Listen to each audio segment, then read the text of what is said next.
Bonjour à toutes et à tous et bienvenue sur Grand Lille TV pour une nouvelle édition de l'actualité économique en partenariat avec la CCI du Grand Lille. Et aujourd'hui, Édouard Magnaval est avec nous. Bonjour. Bonjour. Alors vous êtes le président de la Chambre de commerce et d'industrie de l'Artois. Donc on va parler avec vous du Louvre-Lens. C'est tout naturel pour parler du Louvre. C'est bien volonté que je suis déplacé à Tourcoing. Vous êtes l'un des premiers chanceux en début de semaine à avoir donc pu découvrir le musée en avant-première déjà. Qu'avez-vous pensé de ce musée? La première impression, c'est une impression d'admiration, parce que ce musée est admirable. Il est superbe. Je crois que les gens vont être surpris de la qualité du musée. Un musée à part entière, hein. Longtemps appelé Louvre bis, non pas du tout, c'est un Louvre autrement, et les gens ont l'occasion de voir la qualité de ce musée. Mon ressenti, c'est de l'admiration d'abord, mais c'était surtout de l'impatience.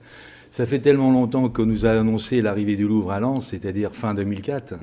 Et donc, depuis fin 2004, nous travaillons à préparer l'arrivée du Louvre. Et aujourd'hui, c'est la fin d'un premier épisode, qui ne aura d'autres des épisodes, hein, mais c'est la fin du premier épisode. C'est l'arrivée, c'est la livraison, entre guillemets, de ce Louvre, ce admirable musée. C'est de la fierté aussi pour vous aujourd'hui, en tant que comme ça, responsable institutionnel, de voir arriver un tel outil culturel? Bah, de la fierté, bien sûr, parce que c'était pas gagné. Hein. Le fait le choix de Lens, c'était pas du tout. Enfin, pour nous, en tout cas, peut-être nous avions tort, parce que c'était pas du tout. Il y avait d'autres concurrences, d'autres villes qui espéraient voir s'implanter ce musée. Finalement, c'est Lens qui a été choisi, et je pense que c'est mérité. Donc c'est de la fierté, mais je pense aussi c'est aussi quelque chose que nous reconnaissons comme un mérite dû à la population du bassin minier et à la population de la région tout entière qui a souffert, qui a été facteur de richesse économique dans les ères industrielles précédentes. Et je pense que c'est de la reconnaissance que le gouvernement à l'époque a fait le choix, quoi. Et on va pouvoir en tirer profit, ou en tout cas le bassin minier en règle générale, et votre chambre d'Artois va pouvoir en tirer profit, comme un peu Bilbao en a tiré profit grâce au musée Guggenheim? Bien sûr, justement, nous travaillons donc depuis 8 ans maintenant pour déceler tout le potentiel que peut apporter ce Louvre au plan économique. Alors sur le plan culturel, bien sûr, et touristique, bien évidemment.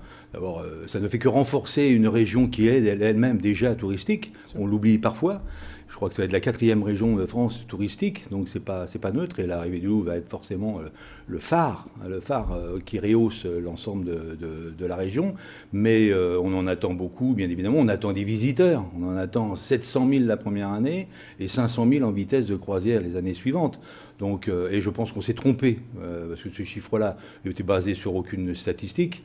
Donc je pense qu'on doit pouvoir se tromper et aller bien au-delà. Donc c'est ce que nous espérons en tout cas, et qui viennent et qui restent le plus longtemps possible.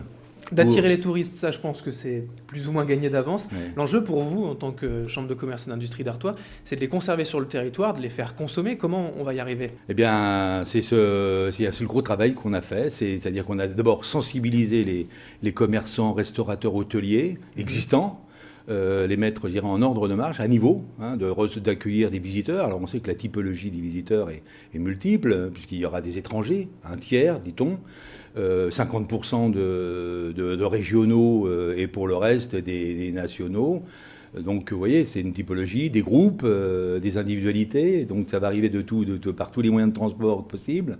Donc ces gens-là, il va falloir les accueillir dans les meilleures conditions possibles et faire de sorte qu'ils restent, je dirais, le plus longtemps possible, au moins une journée, voire deux, et qui consomment, bien évidemment, sur notre territoire. Donc vous les avez aidés, en fait, ces professionnels du tourisme, Oui. par exemple avec des formations d'anglais, ou voilà, des aides, des formations? C'est en route.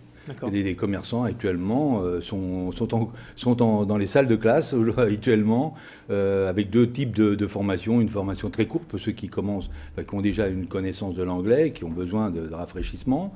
Et puis on a des cours plus importants de 30 heures, voire plus, pour ceux qui sont à initier. Hein. Oui. Mais en tout cas, on a aussi d'autres outils de communication que nous avons mis en place, que nous avons construits tout au long de ces dernières années. Ce sont des sets de table à l'effigie du Louvre. Ce sont des menus. Nous avons récupéré des menus pour les traduire en anglais. Nous avons fait aussi des fiches techniques par pays, parce que nous allons avoir une multitude de pays, principalement des pays anglophones, qui viennent déjà je dirais par tradition et par souvenir visiter notre région qui a été le champ de bataille de la Première Guerre mondiale. Et donc nous avons des Australiens, des Néo-Zélandais, bien sûr des Britanniques. Donc tous ces gens-là vont venir, et encore, je dirais, de manière encore plus assidue pour voir le Louvre. Et voilà, toute notre problématique depuis 8 ans maintenant a été de construire autour du Louvre toute une, je dirais, problématique de communication, de mise à niveau et de sensibilisation du monde de l'économique. Avec le projet aussi, notamment Parvis des Arts, ça c'est aussi un beau projet pour capter aussi les visiteurs. Oui, alors ça c'est un projet, je dirais, c'est un concept immobilier en rupture du Louvre, à proximité du Louvre, à la sortie, quand les visiteurs sortent du Louvre, ils repartent sur le centre-ville ou reprendre leurs moyens de transport, c'est de les canaliser, si possible, avec un concept immobilier dédié au métier d'art et au commerce de luxe, puisqu'on aura aussi quand même des visiteurs d'une capacité financière non négligeable, donc qui seront intéressés pour s'arrêter, pour se poser, déjeuner, et puis se rendre au centre-ville pour aussi aller vers les moyens de transport qui sont les leurs. Merci beaucoup en tout cas, donc Édouard Magnaval, d'avoir été avec nous pour parler un plaisir. de ce Louvre-Lens. Vous êtes le président de la Chambre de commerce et d'industrie Artois. Merci. Voilà, au revoir. Et merci à toutes et à tous de nous avoir suivis donc, pour cette actualité éco. Dans un instant, l'info continue.